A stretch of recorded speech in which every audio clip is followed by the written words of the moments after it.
השופטת רחל פרייר שברה השנה תקרת זכוכית משמעותית במיוחד כשהפכה לחרדית הראשונה שנבחרה לכהן כשופטת בית המשפט העליון במדינת ניו יורק.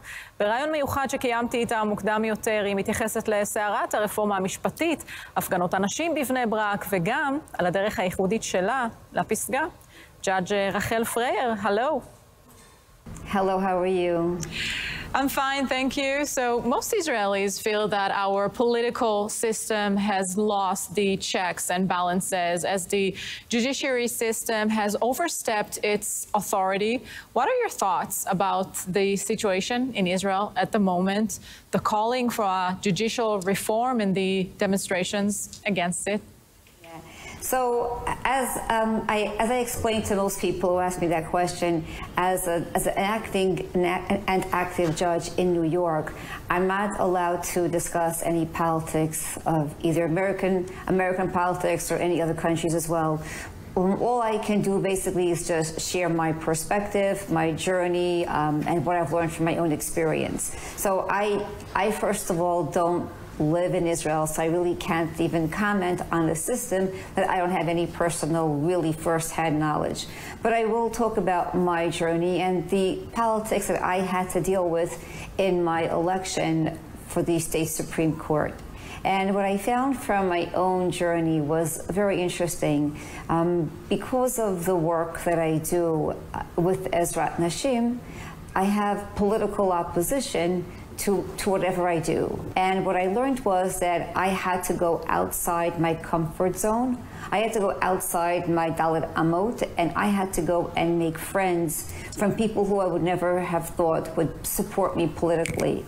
So what I did learn is that sometimes when you're in a position and you don't think that you have the political alliances or political connections that you need, and you have to step outside and make friends, sometimes you'd be surprised that by going outside and dealing with people who you never thought would be supporting you, end up being your greatest supporters. And ultimately, I had a tremendous amount of support from the African American and Latino communities in Brooklyn. So here I was, a Hasidic woman running for state Supreme Court, and you would have expected that the district leaders who were Jewish would be supporting me. But ultimately, I had to go to the support of the other community leaders and other district leaders. So that's basically the most that I could explain about dealing with opposition within a political framework based on my own experience. So I would like to ask you, in the United States, the political rank appoints judges and legal advisors who are subjected to the political echelon. How then do you explain the Biden administration's criticism towards Israel when the government is merely trying to do exactly what is happening there in the U.S.? So again, I apologize if I won't be able to answer any questions about the American president. I could just say that in America, the way to become a judge, there are different roads to becoming a judge. There are certain judges that are appointed by the mayor, appointed by the governor, and appointed by the president. And there are certain judgeships that are elections, where the people elect you. When I ran for civil court, it was the people that elected me in the primary and then in the general election. And when I was running for the state Supreme Court, it was a primary that was done by district leaders, and there were about 44 district leaders in the Brooklyn area that I was running in. Yeah, going back to the left-wing demonstrations, did you see the ones held by women in the Haredi city of Bnei Brak? No, I did not.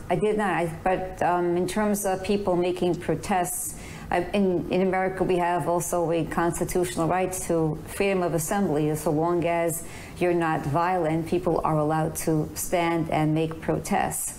So that's really a part of a democratic society. But I did not see that particular protest that you're referring to. So I will tell you, they went to demonstrate inside Bnei Brak, closed roads to try and somewhat free Haredi women from the Haredi world.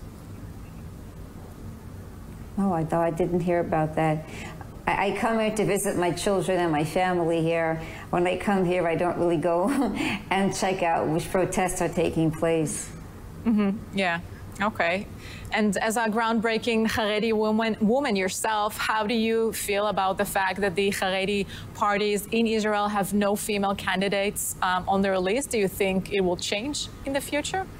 So I'm not really sure if I could answer your question directly, because you're asking me a direct political question. But if you ask me a question more about women in general, I could probably answer that question more in general, how I feel about women. I feel that women, if they're given the opportunities, then we can rise to the positions that are available. It's all about respecting what the needs of the Haredi women are.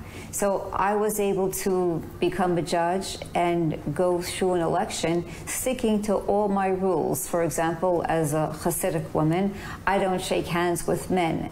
And I went around campaigning among many non-Jews and Jews alike, and everybody respected my values and my rules. So I think in any society, if people are given the accommodations that they need, if the women are given opportunities and accommodations, then I believe women can rise to higher levels. And women are certainly capable, no matter which community you come from.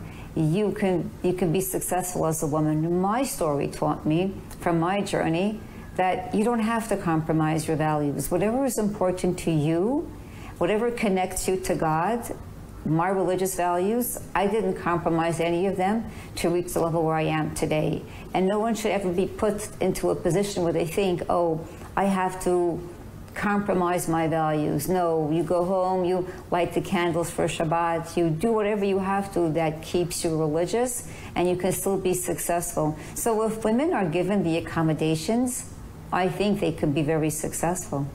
So let's finish with maybe telling me about your amazing organization. Actually, I started this organization really because I thought I would just help some women. I never thought I would become the director and the founder as well as a volunteer paramedic.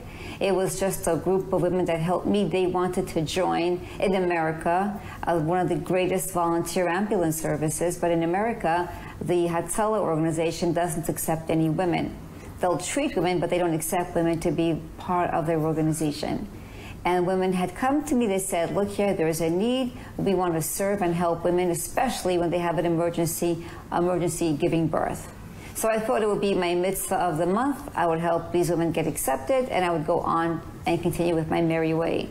But it turned out that there was a lot of politics involved, and the women had no opportunity. And I was told, start your own. So that was a long journey. My mother became an EMT together with me. And then my daughter came in and she helps me. And the politics that were always blocking me to succeed in Ezrat Nashim is the same political blocking that I had in my race for the state Supreme Court. The same opponents who tried to block me there tried to block me to become a Supreme Court judge. You're such an inspiring woman, Supreme Court Judge Rachel Freier. Thank you so much for this interview. Thank you. You're very welcome. Hatzlacha Rabba. Thank you. Bye-bye.